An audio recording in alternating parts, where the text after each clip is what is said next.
I just want to first of all welcome all of you who are here tonight to hear this really important discussion about one of the most pressing issues in our community, and by the way, one of the most surprising. When people hear these statistics about poverty in what is called the Rochester-Monroe Anti-Poverty Initiative effort, RMAPI, Rochester-Monroe Anti-Poverty Initiative, they can scarcely believe their ears.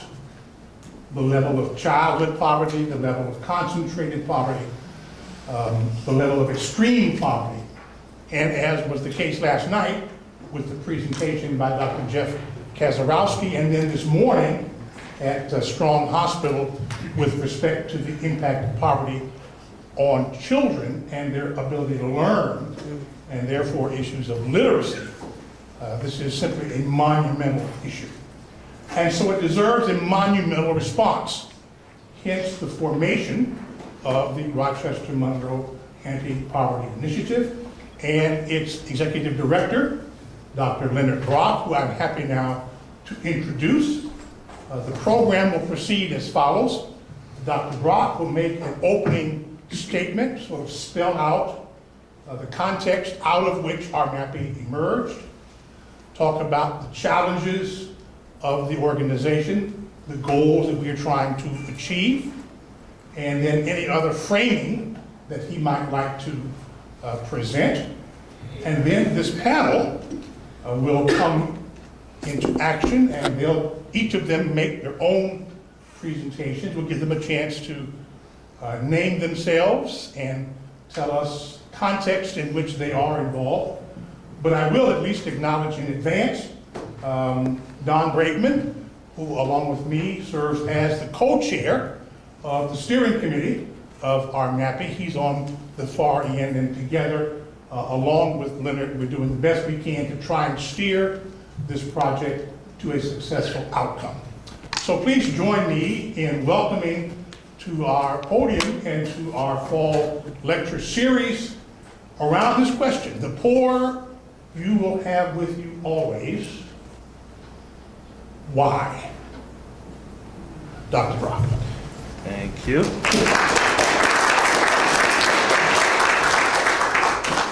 So I promise I'm not texting. I have extensive notes on my phone. I'm trying to take full advantage of the electronic devices that we've been afforded in today's age. By show of hands, how many of you have heard about the Rochester-Monroe Anti-Poverty Initiative? Practically everyone. We refer to it as RMAPI, or depending on the time of day, is RMAPI.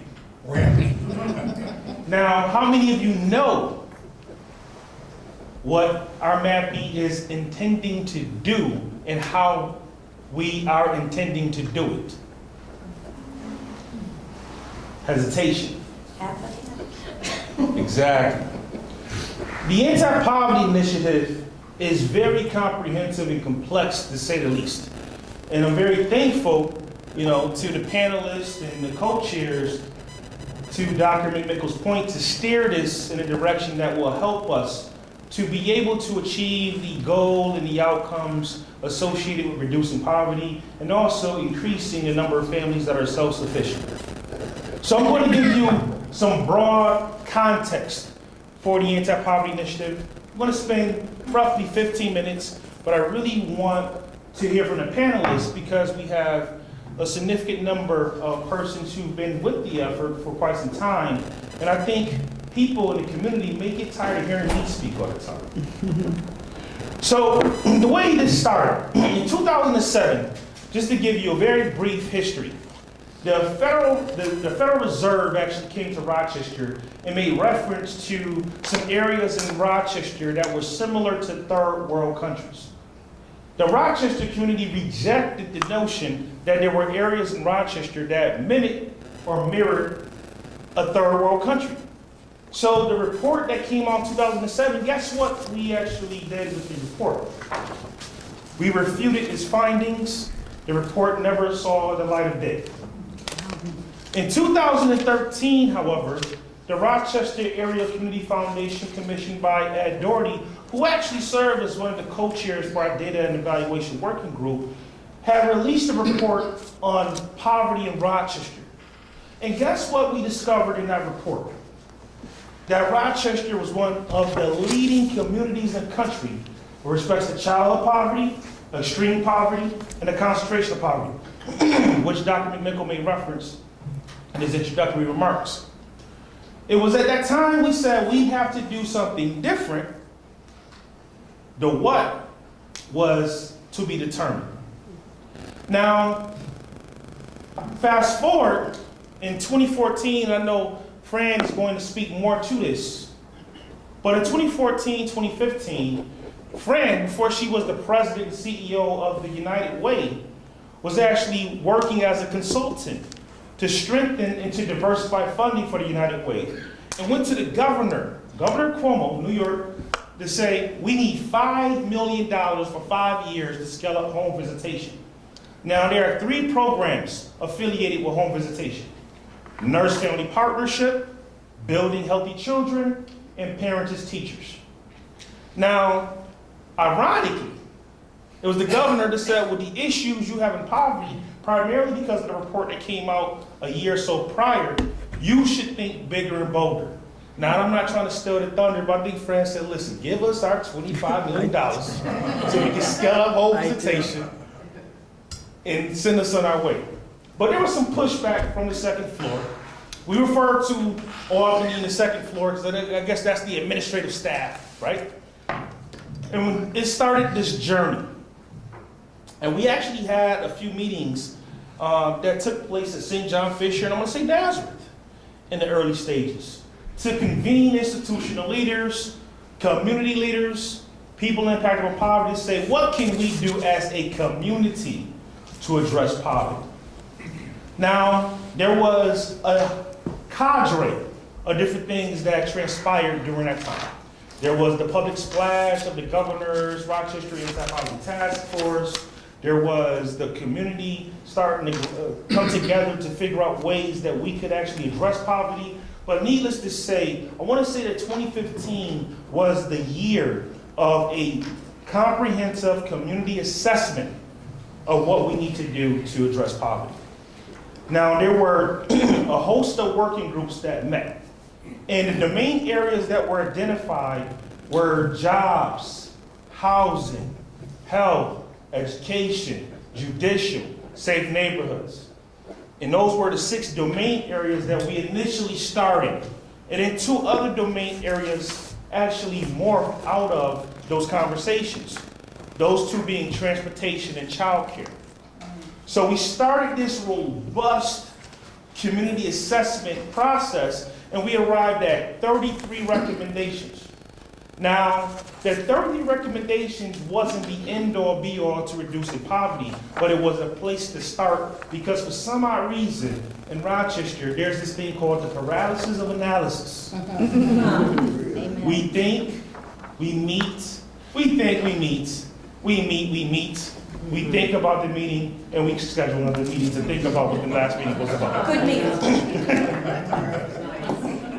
So we wanted to focus and finish, as I like to call it. The 30 recommendations took the 4 top barriers of each working group, and there was a recommendation to counteract that barrier. And the 3 areas that we identified as the top priorities of those 33 recommendations was the whole creation of a system of social supports. Now, in Rochester, we have some very good programs, but guess what? Poverty has continued to increase.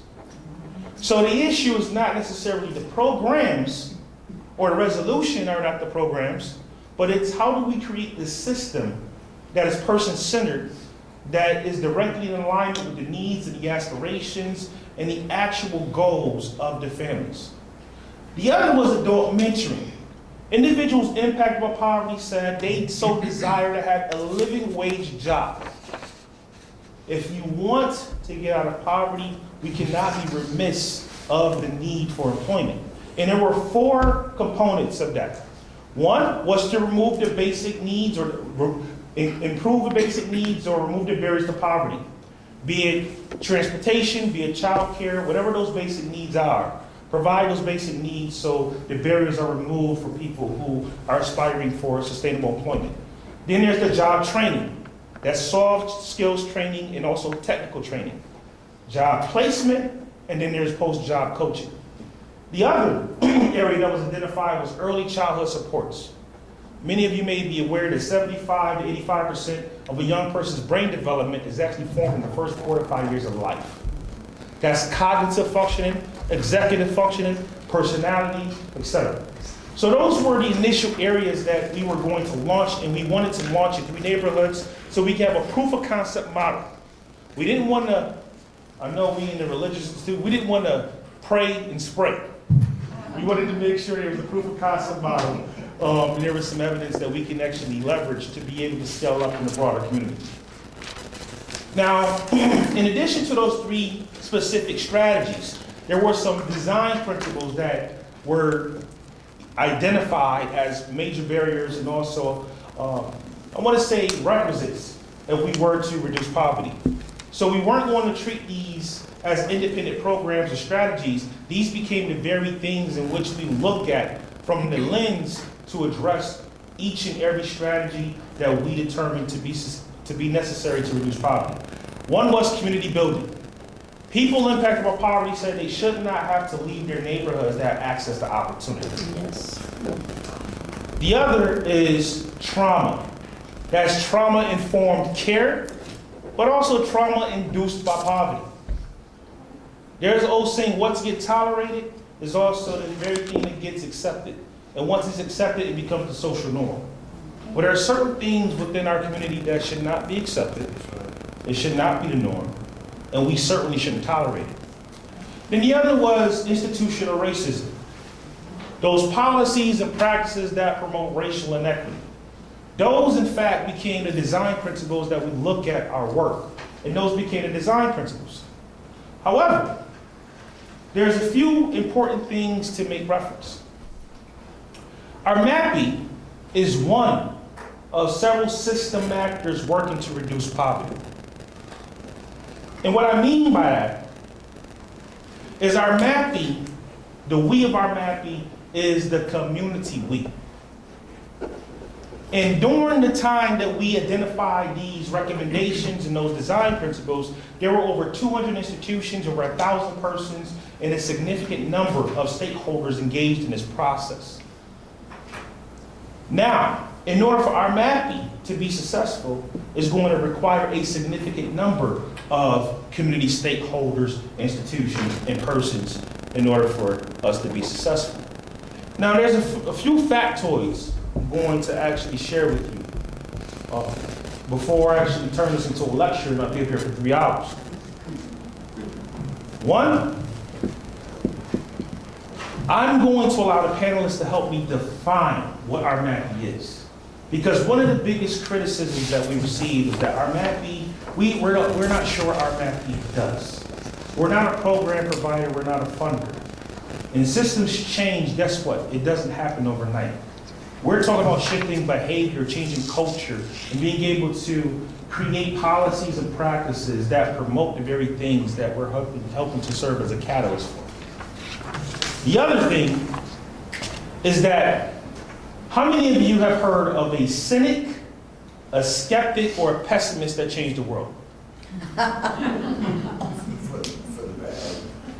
Yeah.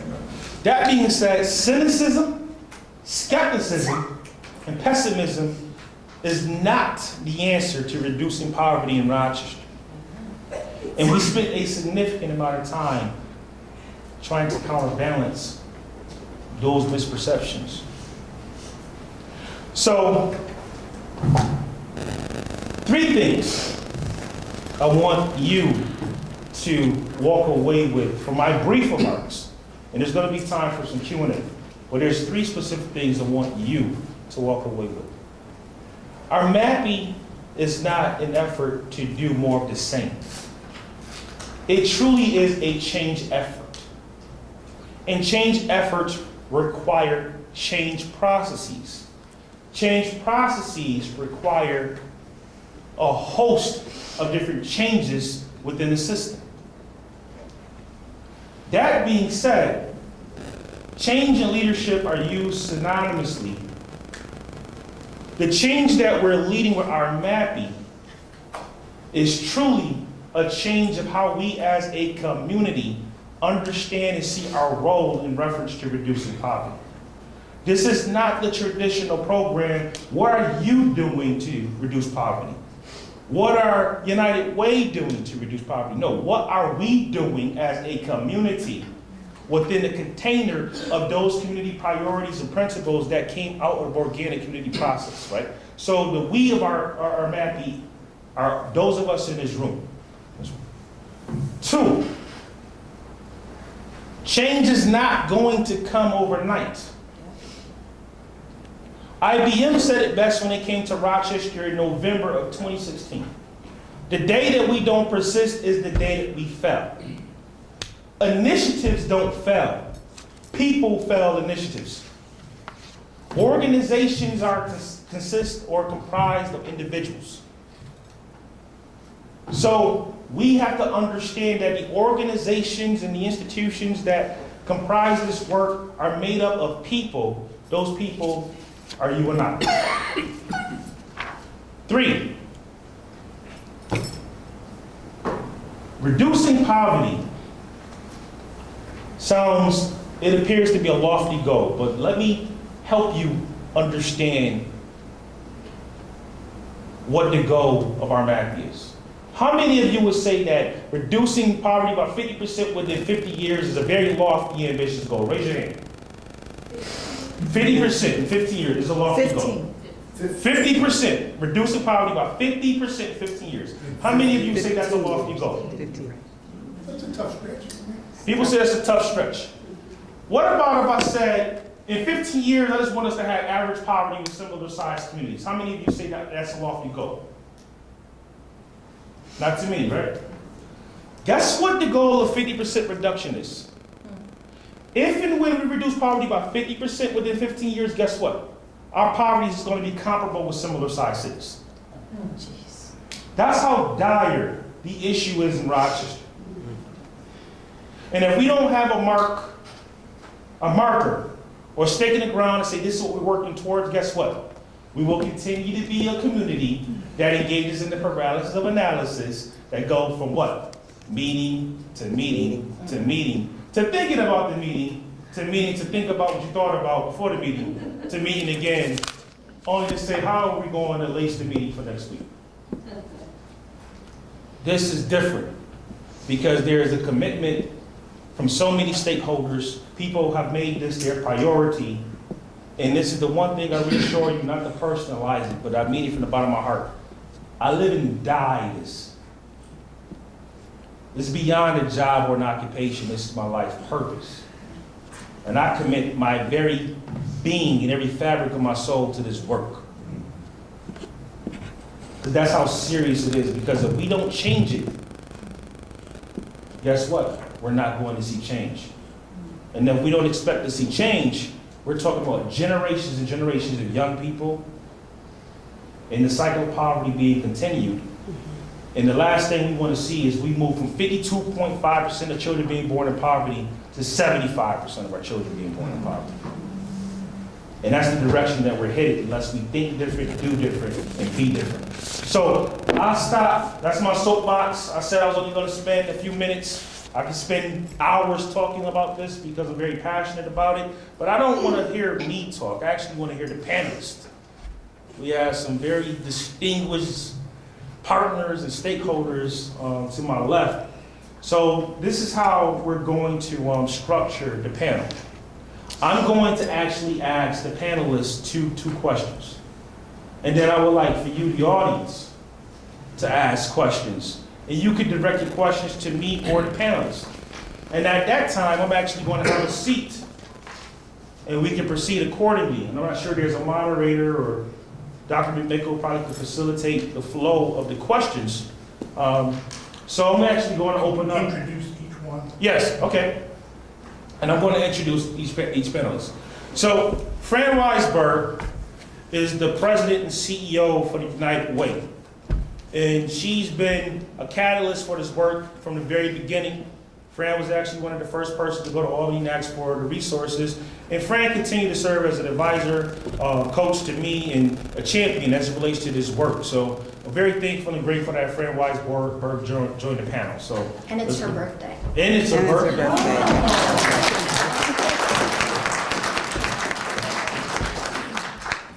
Cathy Thomas is a community member, currently works for the county, but also is a member of the Community Advisory Council. And there's another member in the audience, Sister Cole, I want to acknowledge. But Cathy Thomas is a community champion. Have actually labored in the community for quite some time. She actually lives in one of the catchment neighborhoods that we identified as RMAPI, Beechwood, Market View, and Emma.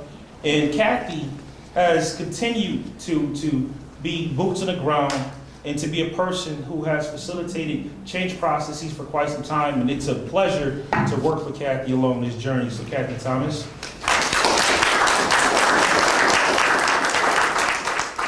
Daan Braveman, one of the fearless leaders of RMAPI, one of the co-chairs, is the president for Nazareth College. Daan was with part of the steering committee from the very beginning, actually co-chaired the policy working group at one point in time, and Daan continues to be a champion of this work, to be a pillar for change, and I'm very privileged to work alongside him and Dr. McMickle as it relates to RMAPI and being able to arrive at the goals of reducing poverty. So, let's give Daan Braveman a hand.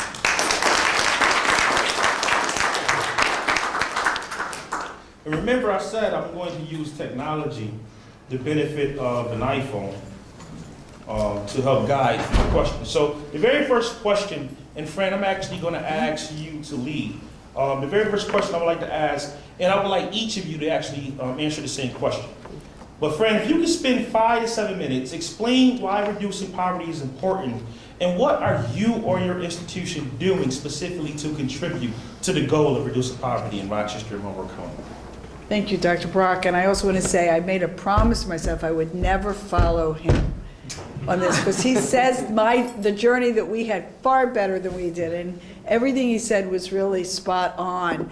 And I want to step back for a quick second, and I think it's pretty obvious why we're all, whether it's United Way, whether it's other community leaders, whether it's universities or business, why we're trying right now, and I call this an incredible moment in time, which I'll explain why in a minute, we are doing this.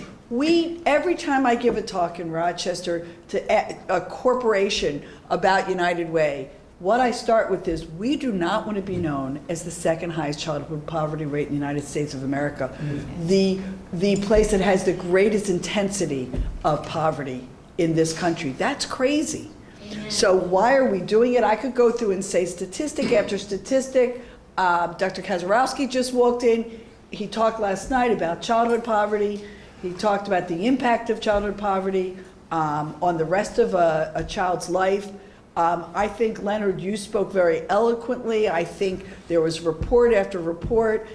This really did happen. The Community Foundation went and did their report. A group of us went to Albany to say, give us money. I'm sorry, Jeff, we said, give us money for 0 to 5 years old. You told us to do it, home visitation. If you give us this money, we will be able to serve every baby and mom in Monroe County that needs this. It was Fran Barrett from the governor's office that said, you do not come to talk to us about a program, go back and be bolder and bigger, and as a community go and do this. Thus did begin the journey that Leonard talked about. And the first year, it was very powerful and it was very exciting. Hundreds of people came together. Thousands of people signed on and said, yes, we will help. And another exciting thing happened along the way we were doing this. The business community and the Economic Development Council said, yes, we want to go on this journey with you. So they said, when they applied for what's called an upstate revitalization grant, they said, we're committed to solving poverty as the business community. Well, that was great. A third big statewide effort happened called Medicaid redesign, and this thing about how we transform the Medicaid system. They said, we're going to also attack poverty. So it was really out of this kind of true community work. What RMAPI did, and that report and RMAPI did, is inspire a whole community to say, yes, we're going to row in the same direction and we're going to do this. I have to still tell you, it is hard. People don't always row in the same direction. So then after a year of that, IBM came in and said, you guys aren't coordinated, you don't align, you don't integrate. Darn. And that was a year after our work. And I remember, and I have to say, as the head of United Way, the reason why we were very interested in poverty and why we thought it was so critical is what United Way is, we are the broadest based charity in Rochester, has 65,000 donors. What is our job? We identify the greatest needs in this community. We actually look at what are evidence-based programs. We raise money and fund them. And we fund 76 awesome programs in this community. You know what the problem is? We move the needle on on what we do, but obviously weren't moving the community needle. You know what the problem with that is? Business, I'm very excited. United Way turns 100 years old. Why am I talking about United Way? Because so many business leaders looked at me and said, well, you're 100 years old. What have you done about the problem? I bite my tongue and I look back at them and I say, respectfully, what have you done about the problem? What have you done? It's a collective responsibility. Yes. It's not what has United Way done, or what has other foundations done, or what has business done, or what has universities done, or what are people living in poverty doing. What is exciting to me about this effort, and we are zigzagging, and this is sausage making, and we are going backwards. There are times. And the reason why Leonard talked about the cynics, there are many of them. I get them from early morning to late at night, but I don't think we really have a choice. If we're really going to do this time, I believe with all my heart and soul, we do have this moment in time. We have an economic development council. We have a governor that says we want to look at this in all upstate cities. This is an embarrassment. We have an upstate economic development council. Dr. Braveman, we have the business committee. You were head of the chamber saying we want to go on this journey. We have $550 million to transform Medicaid. Let's not tweak around the edges of it. And we have a desire to look at poverty and this RMAPI as a whole community. We have to integrate all of these. We have to have a real collective approach and honestly not give up. So what is RMAPI? It is truly not about just creating more programs. It's about doing a lot of convening. It's looking at what are the policies that we need to change. How do we really get people to get a job and keep a job? How do we look at the data and all come together and have one community report card that says, let's say these are the 14 areas that we want to work on, and let's measure it day in and day out. And the other thing that we're talking about between our RMAPI and the Medicaid redesign folks is we want to build a system of care with the family in the middle. So whether that family in a neighborhood, whether they're going to their settlement house, whether they're going to their school, whether they're going to the health center, or wherever they're going, that we know the story of the whole family. And there's one way, and we're connecting the dots between social services, government, healthcare, education. So you're really getting a full picture of that family. And we're really making sure that family gets what he or she needs to be self-sufficient. But we have got to stay at this together as a whole community. There is still a lot of cynics out there. And I feel like our RMAPI is the best thing we have right now to say, we're going to try, we're going to keep trying. I think I told you a little bit what our RMAPI is and what it isn't. Leonard talked about. We can keep talking about that. But the most fundamental thing is that we connect the dots of all the big initiatives, that everybody works on it together. We agree on where we're trying to go, and we do not give up. Thank you, Fran. Much appreciated. Okay, so there's a little bit more for me to fill in from the community perspective of why I believe reducing poverty is important. As a mother, as a product of the Rochester community, born, raised, educated in the Rochester community, and a grandmother, a person of passion for our community, a person that has had an opportunity to sit in places that members in my community probably will never be able to sit at, to be able to see some of the real issues and how it impacts domestic violence, poverty, high crime rates, child abuse, mental health, and violence at home. It all is connected to poverty in some form or fashion. When I turn on our news and I see the crime day after day after day, when you get to the root cause, it's poverty. Poverty impacts our community, our families, in numbers. And education, poverty. Kids are in poverty. They cannot go to school to get an education because they're dealing with the woes of poverty. Living in impoverished communities, in homes where they don't have food and places to sleep, and mom has been out all night, and mom's been abused, and to hear all of the gunshots and all the things that our kids that have to deal with on a day-to-day basis, it all stems from poverty. As being a Rochester community advocate, have sat at a number of tables and participated in a number of initiatives, one being the Children's Zone. How many participated in that many years ago, right? Many hours, a lot of food, a lot of meetings, and what? At that point, so when I heard about the meetings being held for around this initiative, RMAPI, I'm like, no more. Right. I spent a lot of hours at meetings and really not a lot happened. And then as I watched it unfold, but what really caught my attention when I looked at the process, where it wasn't just handpicked to be a part of RMAPI, and to see that the number of community focus groups that were held that really involved the people that were experiencing poverty. You need to have the people at the table that's being impacted by the initiative that you're trying to make a difference. In my journey, I've seen many initiatives, but the people that were actually impacted were not in the room.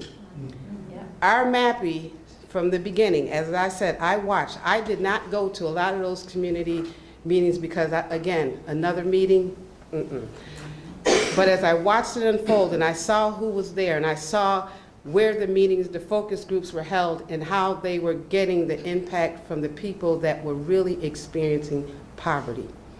And then when I was made aware about the process of how to become a part of the Community Advisory Council, that also made me think that, well, this is just not another hand-picked opportunity to be at the table. There was a process that I had to make a commitment to. And because I chose to make that commitment, I continue to be on the journey to make a difference for our community. And as I sit and I watched how being on the council and how they took time to educate and inform the members of the council about being on the council and all of the different domains within the Rochester community, again, led me to say that, to think that there's some real purpose and opportunity here, which made me to continue to be on that journey. So as I make my commitment to being a part of RMAPI, I'm hopeful and I see real opportunity that there will be a difference when in the 15 years from the work. And I often think about the Mildred Johnsons, and I think about the Dr. Jordans. I think about all those that did a lot of footwork in this community. And your name has escaped me back there, but Ruth Scott, Miss Scott, yes, Miss Scott, and a lot of others, foot soldiers, that hit the pavement to try to make a difference. So I think about, and I get encouraged that, well, they did it, somebody's got to do it. We cannot quit. This is a lifelong journey. Poverty is not going to end overnight. It didn't begin overnight. So there is why I'm committed to doing this work. Thank you.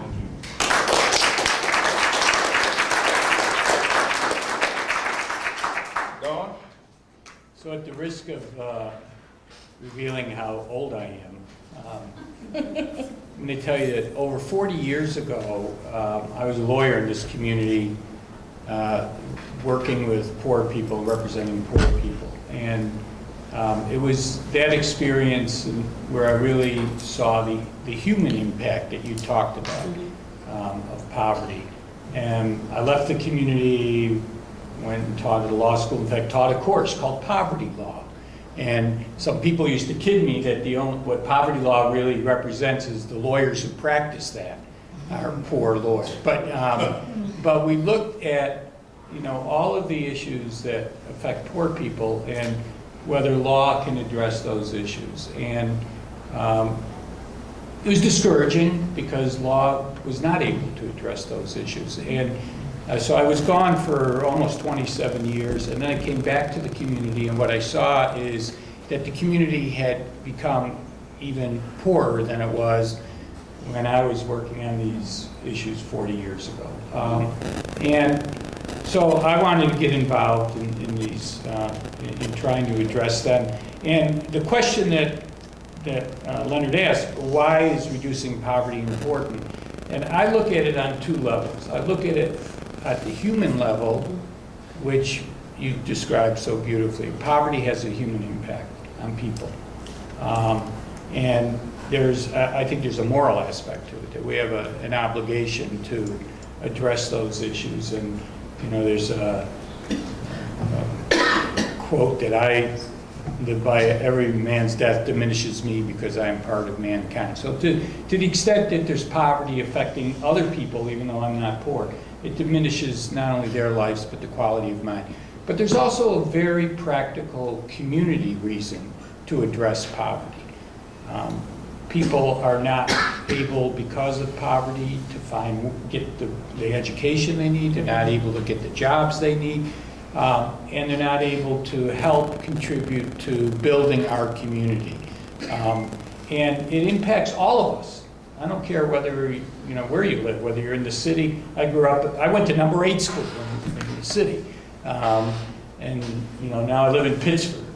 But it doesn't matter whether I'm, you know, living on Conkey Avenue and Avenue D, or whether I'm living in Pittsburgh. It affects the quality of life of everybody in this community, in addition to the human impact that it has on people who are experiencing poverty. So I think we all, regardless of our current economic well-being, have an obligation to address these issues. And so I got involved. The other part of the question is, what is Nazareth College doing about it? What is my organization doing about it? So after the Community Foundation issued its report, I read it very carefully, and I saw a lot of the issues that we were dealing with 40 years ago, and they're still here. They haven't gone away. And what I was worried about is exactly what Leonard said. That this report, like a lot of other reports about poverty, will end up on somebody's shelf, and 5 years from now we'll do another study of poverty, and someone will say, did we do a report about this? And we'll go look for it, and no one will find it. So I actually had a meeting at the college and brought together some of the leaders in this community, not for the purpose of solving poverty, but trying to figure out how can we get organized in the most effective way so we can address some of these issues. And we held that meeting the summer after the Community Foundation issued its report. And ultimately, the mayor and some of the other leaders of the community got together and organized RMAPI. And the interesting thing about RMAPI, and I don't think, Leonard said it, and I don't think we can say it enough, we are not a program. We don't do programs. We don't sponsor programs. We don't give money out there. We've heard stories about how we have $50 million, and what are we doing with it? We don't have any. We have enough money, not even enough money, to hire an adequate staff. What we are trying to do is use this, what we call collective impact model, to get all the organizations, and there are many of them, many organizations in this community that are trying to address pieces of poverty. and trying to get us all rowing in the same direction. It is not easy. It is not easy. In fact, I'll state it differently. It is hard. And Is that pessimism? no, No, it's I think it's realistic. actually, I think there, if we recognize the difficulty, I think it'll then lead to some change. And so what we've done is we have focused on getting around the table, and this is the steering committee we put together. We have representatives from a whole variety of organizations that work on issues of poverty, as well as representatives from people who are experiencing poverty, living poverty. And what we're trying to do is focus on the areas that Leonard mentioned and get all of us to see what we can do. Now, all this sounds abstract. Can I give 2 examples? Sure, absolutely. So let me give you 2 examples of how we can try to work together. I'll give you one from the university standpoint, since I'm involved in a college. We have 19 universities within an hour and 20 minutes of downtown Rochester. 80,000 students, thousands of faculty members and staff members. We have a lot of brain power in this community. So how can we tap into that brain power to help us identify what other communities have done to address these issues, to assess what we're doing to make sure that we're achieving what we set out to do? We don't have to have a staff to do it. Leonard doesn't need 30 people on his staff to do all of that when we can tap into all these resources. Now, it sounds easy, but it isn't, because it means we've got to figure out a way to get those people together, focus them on what we're talking about, and get them as you know, I hear Danny Wegman say it all the time. His motto is focus, finish, and then celebrate. So we need to focus, we need to finish, and then we need to celebrate. I mean, don't forget the celebration. So one of the things we're trying to do right now is organize the colleges and universities so we can tap into all their resources. That's collective impact. The old-fashioned way of doing it would be we'd have an organization called RMAPI, we'd have 10 staff members who are doing this work, but we don't need to spend the money that way. And the universities and colleges are interested in doing this. In fact, I just met with someone yesterday who's already got a group together. Leonard and I are going to be meeting with the group, try to identify areas where we can use their help and then tap into that resource. So that's just one example of how collective impact can work. And it can work across all kinds of areas. The second example I'll use is Leonard and I met with the heads of the 3 largest employers, employment entities in this whole area. U of R with the medical center, Rochester Regional with its hospitals, and Wegmans. Collectively, they employ thousands of people, literally thousands of people. Now, why were we meeting with them? Because a lot of their employees are working, but they're still poor. They're below the poverty level, or they're not self-sufficient. And there's a difference. You know, this is a beginning maybe too technical, but there's a poverty level of X amount for a family of 4. But then there's a self-sufficiency level, which is higher.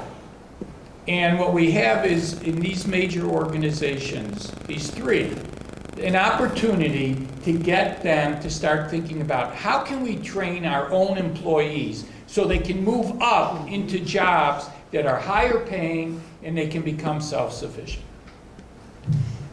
It's an example of collective impact. We're not doing anything as the RMAPI in the sense of we're not hiring people, we're not training people, we're tapping into existing resources and seeing if we can get them rowing together in a way that's going to help us reduce poverty.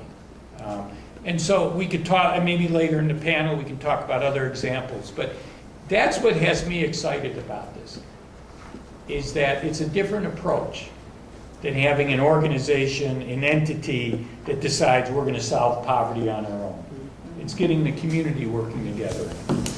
Thank you. Yeah. Thank you. Fran, somebody you were itching to add something? Well, it's just that the other example on all of that employment is looking at policies, changes, and systems change is a very big part of that. And a perfect example is something called the benefits cliff. All of you know this. These folks get that awesome job, and yet they are $10 over to keep getting food stamps or WIC or childcare, they get knocked off, then they go right back through the system. But if everybody works together, the chamber, community, government, and says, we want to change that policy in Albany so that gives somebody the flexibility to keep that job. It's called the benefits cliff. Don't have these disincentives to work. And a whole community is looking at the data, analyzing it. What if everybody in Rochester goes to Albany and say, change that or break down the silos in Albany so that the family gets what they need, not what these 10 different darn government entities do. And I feel like Albany might actually do that. So it's having everybody do their part and then looking at the policies that we need changed and then measuring as a community how we're doing against that. And also setting priorities as a community. So thank you. So what I heard was there's the need for collaboration, but not collaboration in the traditional sense. There's engagement with employers, there's authentic community voice, as well as looking at policies and institutional practices. The last question I'm going to ask each of the panelists, and I'll ask that you spend 2 minutes or less, considering everything that was already said, what makes our RMAPI different? And I'm gonna start with Cathy. Well, I kind of alluded to that earlier in regards to my experience of being a part of so many different community initiatives, that our RMAPI, the structure of it was designed with purpose and outcome, opportunity for outcome and measurement. And I think, again, as was mentioned about the community impact, as the advisory council, the executive council, being in the room with the players that can really make a difference. A lot of initiatives don't have the people in the room that can really influence change. The uniqueness of our RMAPI is being able to sit in the room with the executive directors of the county and all these different entities to really buy in and have an understanding of where our RMAPI is trying to go, and to have a voice in it, and to be able to have open dialogue from community, as a community advisory council, like I said, from the top executives, all these different entities, to be able to be in a room, collective impact that can really influence policy change, to hear about structural racism and how that impacts poverty, how being the leaders of within their organizations, how they need to take a look at that. That is what's unique about our RMAPI in terms of all of the other initiatives that I have participated in. That makes it very unique for me. Thank you. Daan or Fran, your preference in terms of who goes next? Fran, you want me to? Well, I think two things are different. One is, there seems to be more of a commitment to deal with the issue than there certainly was 40 years ago when I had a life here, or even 13 years ago when I came back. There seems to be a sincere, real commitment throughout the community to address the issue. The second is, and as you said, I think this notion of doing this through collective impact is different. It's very different than the old model of funding 15 different agencies to address pieces of poverty. Or 15 agencies that all address the same piece, but don't work together. And so it's this notion of collective impact. If we can get it to work, and I think we can, I think can have a really big impact on what we're trying to achieve. Thank you. Fran? And the most important thing of collective impact is that it's a common agenda for a whole community, and that, as you guys kept saying, we're rowing in the same direction. I do think that this is also a moment in time. When we started this, I woke up every day and said, how is this different than the children's zone? I do think things have gotten much worse, and that RICF report really shocked the community. You know, I do think that was something. I also think New York State and the governor did throw down and say, this is not good that every upstate city is really in this situation, and we do want to look at it from a statewide. So when I say it's a moment in time, New York State has thrown out 3 huge initiatives, all that have a common denominator of addressing poverty. If we don't do it this time, it'll be another, not decade, 40 years before we do it again. Shame on us if we don't do it. I'm just going to say something, and I feel I am not a cynic or negative at all. I am such an optimist, but I'm still worried. We have a long way to go. We need to work more together as a community. We need to get all the stakeholders. We have a great steering committee. I think we're all committed, but we still have a long way in this journey to go in this community to get us all rowing in the same direction. So the more all of you and us say, I see our RMAPI's greatest thing is to be the spiritual leader to say you can't stop. Right. And we're still, I think it's still hard, you know, I don't know, we're still in the formation. Absolutely. But I think New York State and these 3 big initiatives, particularly with this Medicaid work, we have this moment to use all of this sensibly, and people are listening.